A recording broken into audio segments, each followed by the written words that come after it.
मोहिनी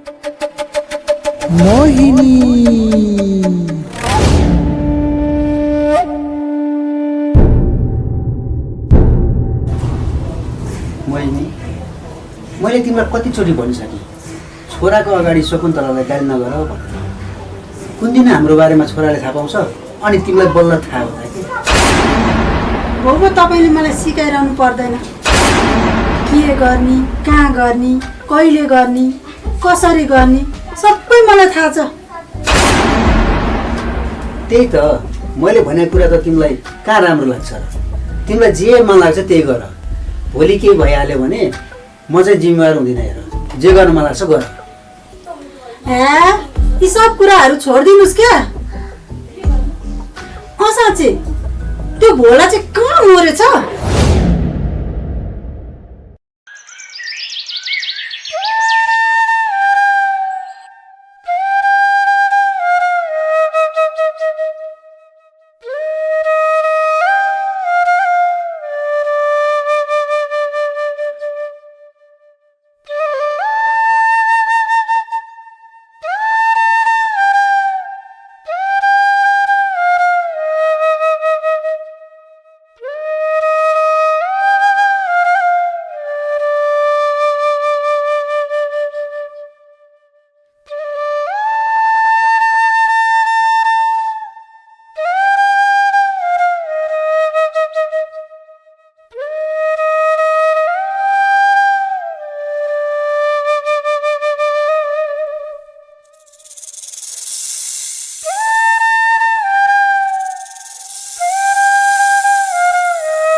को मैले तिमीलाई देखिसके। रुखको पछाडिबाट बाहिर निस्क त।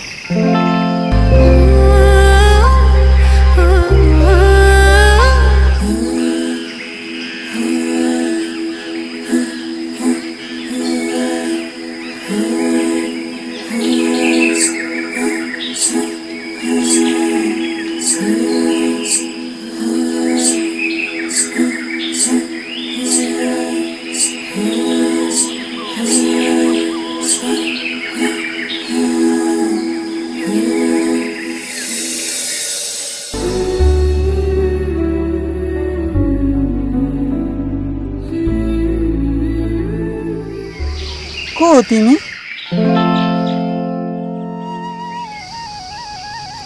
अनि यति ठुलो जङ्गलमा एक्लै के गरिरहेकी?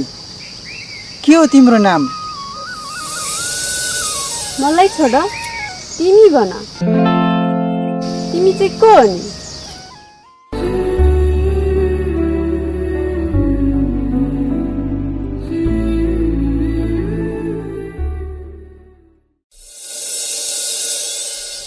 साँच्चै तिमी भन न, सधैँ यही जङ्गलमा आएर यही धुन बजाएर बसिरहेको हुन्छौ।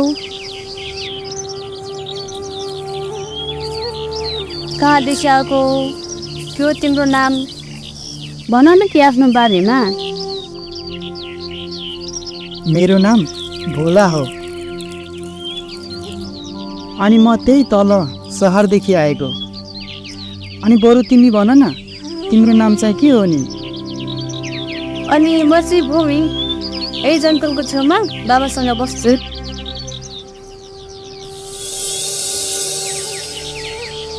होला, तिमी सधैँ जङ्गलमा आएर बाँसुरीको धुन बजाएर बस्छौ, के कारण हो?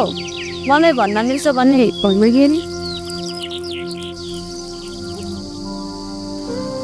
मलाई लाग्छ यो संसारमा म बाहेक मेरो आफ्नो कोही छैन। आफन्तहरूको भिडमा भएर पनि आफूले आफूलाई एक्लो महसुस गर्छु। त्यसैले कहिलेकाहीँ यो जङ्गलमा आएर बाँसुरीको धुन बजाएर आफ्नो मनलाई शान्त गरेको हुन्छु।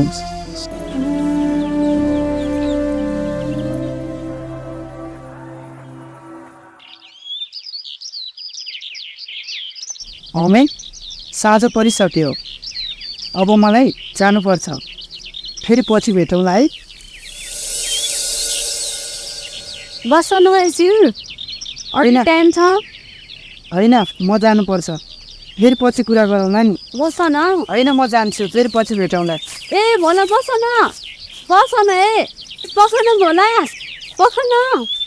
होइन भूमि, फेरि पछि भेटौँला। मलाई ढिला भइसक्यो क्या। बस न, पछि भेटौँला नि।